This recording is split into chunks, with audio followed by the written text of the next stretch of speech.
नमस्कार दोस्तों, आपका बहुत बहुत स्वागत है मेरे चैनल लोन मंत्री में। सबसे पहले तो आपको गुड मॉर्निंग। संडे है, अच्छे से दिन बिताइएगा, एंजॉय करिएगा। तो दोस्तों, आपने जैसा कि आज की टैगलाइन देखी है कि लोन ना भर पाने पे आपको हो सकती है जेल, सब है बकवास, सच्चाई यहाँ जाने।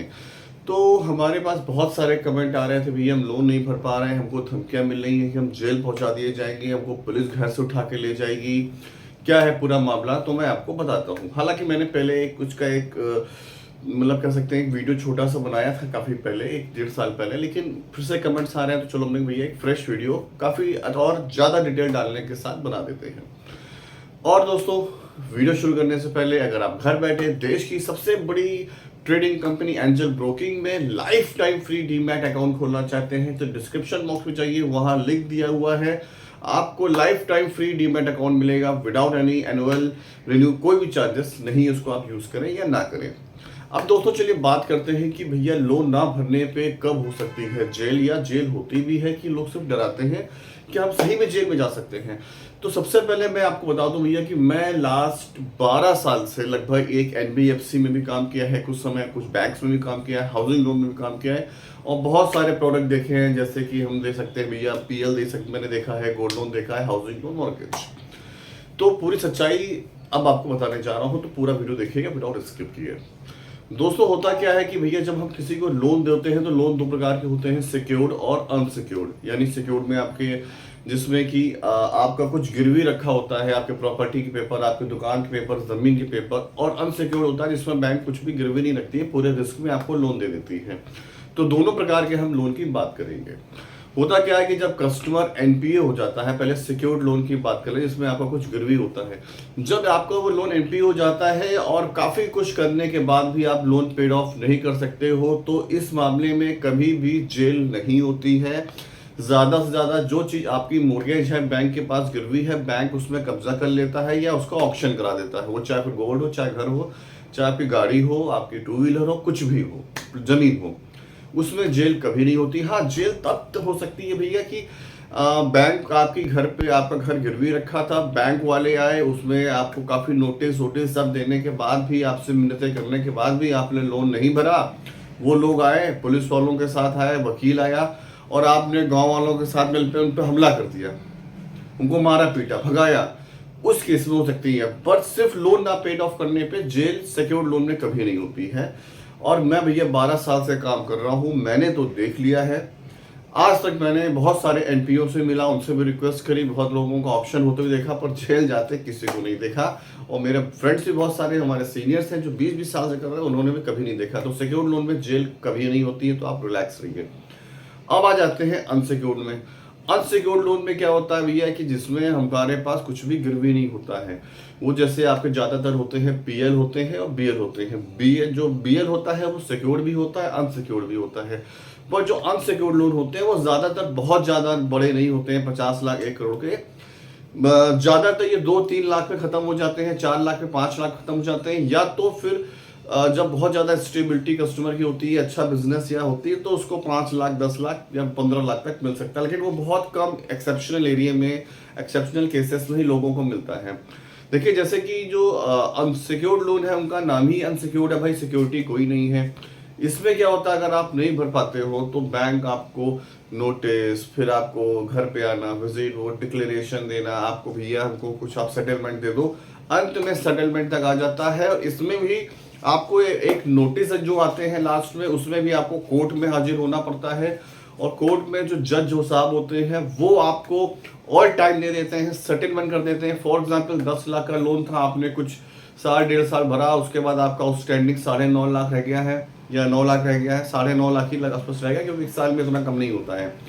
तो उसमें आपका बैंक बोल रहा है भैया हमको एक काम करो, हमको आपका 9.5 लाख आउटस्टैंडिंग, हमको 7 लाख, 7.5 लाख दे दो।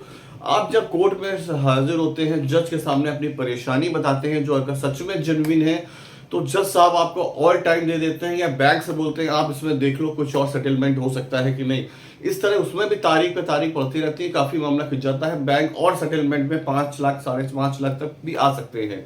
उसमें फिर आप पे डिपेंड करता है। अगर आप बोल देते हो कि भैया कि हमको ठीक है, हम 5 लाख देने को रेडी हैं, तो 5 लाख देख के आपका सेटलमेंट हो जाता है। अदरवाइज आप जज को अपनी परेशानी बताते हो कि अभी हमें प्रॉब्लम है, तो उसमें अब आपको ऑल टाइम मिलता है। एक्चुअली में क्या होता है, लोन के जो मामला होता है ना यार, वो बैंक और कस्टमर के बीच में एग्रीमेंट होता है, तो पुलिस कभी भी इसमें डायरेक्ट हस्तक्षेप नहीं करती है। और पुलिस के पास भी जानते हैं भी इसमें कुछ मिलने वाला है नहीं, कि बैंक तो हमको मतलब कुछ देगी नहीं, वो कस्टमर ऑलरेडी एकदम फक्कड़ हो चुका, कंगाल हो चुका, तो वहां से मिलने वाला है नहीं, तो पुलिस इसमें ज़्यादा इंटरेस्ट नहीं लेती है। और जो कोर्ट में ऐसे केसेस बहुत कम देखे जाते हैं, जो कोर्ट में भी केसेस होते हैं, तो इसमें भी जज ज़्यादा तजुर्बा नहीं देते हैं, कि उनके पास और बड़े बड़े मर्डर के बड़े बड़े केसेस होते हैं। तो ये छोटे मोटे लोन डिफॉल्ट के नहीं देते हैं, वो बोल देते हैं कि भैया आप एक थोड़ा बहुत बैंक को कि आप सेटलमेंट कर लो, थोड़ा बहुत आप नीचे आ जाओ और सेटलमेंट कर लो। इसमें कभी भी आज तक जो हुआ है, किसी भी जज ने किसी को जेल पहुंचाते हुए मैंने नहीं सुना है, ना मैंने कहीं देखा है, ना मैंने किसी रेफरेंस से ऐसा कभी होता है। कि मेरे कई ग्रुप में हम लोग जब एनबीएफसीज और बैंक्स में काम करते हैं, तो हमारे वेंडर भी पैनल होते हैं जो कि वकील होते हैं कोर्ट हाई कोर्ट्स में, तो उसमें कभी भी उन्होंने ऐसा नहीं देखा है। तो आप यकीन मानिए, आप निश्चिंत हो जाइए, जेल नहीं होती, पर इसका ये मतलब नहीं है कि आप लोन डिफॉल्ट करना शुरू कर दो, भाई आपका सिविल खराब हो जाएगा, आपको नोटिस आएगा, धक्के लगेंगे, नोटिस आएगा, तो भैया कोर्ट में तो हाजिर होना ही पड़ेगा। हाँ, अगर कोई बैंक आपको कोर्ट में हाजिर होने की नोटिस देता है या सम्मन आता है और उसमें आप नहीं पहुंचते हैं, तो फिर आप फंस सकते हैं, तो फिर आपको हो सकता है हवालात में 1-2 दिन गुजारनी पड़ जाए। तो कभी भी अगर ऐसा डिफॉल्ट होता है, कुछ होता है, तो आप प्लीज वहां जाइए, अपनी प्रॉब्लम बताइए, और यकीन मानिए कि आपको कभी भी कोई कोर्ट डायरेक्ट वहां से जेल नहीं भेजेगा, ये बात पे यकीन रखिए।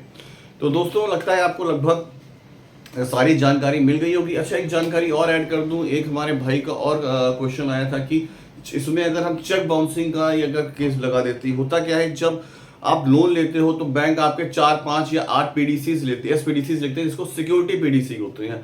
एक्चुअली में बैंक का क्या पर्पज होता है कि अगर जिस दिन आपकी ईएमआई हिट नहीं होती है किसी कारणवश टेक्निकल इशू में, तो बैंक उसमें आपका ईएमआई भर के वो लगा के अपनी ईएमआई ले लेती है, वो आपसे परमिशन लेती है और एक एग्रीमेंट साइन कराती है। उसमें लिखा होता है भैया जब हमारी ईएमआई बाउंस होगी या हमारी ईएमआई टेक्निकली रूप से नहीं होगी, तो बैंक ये चेक यूज कर सकता है। एक्चुअली में इनसफिशिएंट बैलेंस वो यूज नहीं होता है, वो टेक्निकल प्रॉब्लम के लिए ही बैंक लेती है।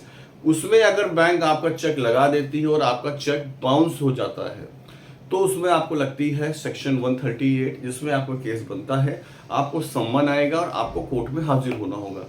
वहां पे आप अपना क्वेश्चन बोल सकते हैं, भैया हमारा जो बैंक को चेक दिए थे वो मैंने इसलिए नहीं दिए थे कि हमारा ईएमआई इनसफिशिएंट बैलेंस से बाउंस हो जाए, वो इसलिए दिए गए थे अगर कोई टेक्निकल प्रॉब्लम होती है या और कोई इश्यू होता है, गवर्नमेंट के इनाज या ईसीएस में कोई हेर फेर होता है, कोई बदलाव आता है, तो उस केस में यूज कर सकते हैं। तो बैंक ने हमें बिना जानकारी दिए इनसफिशिएंट बैलेंस में ये चेक जो लगाया है, ये गलत लगाया है, इसमें आप उल्टा बैंक को लपेट सकते हो, ये बात। हाँ, लेकिन 138 लगने के बाद अगर आप जो सम्मान आता है और कोर्ट नहीं पहुंचते हो, अपनी बात नहीं कहते हो उनके सामने, तो आप प्रॉब्लम में आ सकते हो। अगर ऐसा आपके साथ हो रहा है तो जाइए, जेन्युइनली अपनी प्रॉब्लम बताइए, और अगर आपको ज़्यादा फिक्र है तो अपना कोई आपके ग्रुप में एडवोकेट हो, कोई फ्रेंड हो या कोई दोस्त हो, आपका रिलेटिव, उसको लेके जाइए, या कोई आप वकील हायर कर सकते हैं, उनको लेके जाइए। लेकिन आपको बैंक या कोर्ट कभी भी वहां से डायरेक्ट जेल नहीं भेजेगी लोन डिफॉल्ट केस में। उम्मीद करता हूं आपको सारी जानकारी मिल गई होगी। वीडियो अच्छा लगता है तो इसको आप क्या करना है, लाइक कर देना है, चैनल को लाल बटन दबा के सब्सक्राइब कर देना है, बेल आइकन ऑन करके, जिससे आगे मैं कोई भी वीडियो जो अपलोड करूं तो आपको नोटिफिकेशन मिल जाए। तब तक के लिए चलिए दोस्तों, वीडियो खत्म करता हूं। नमस्कार, जय हिंद, वंदे मातरम।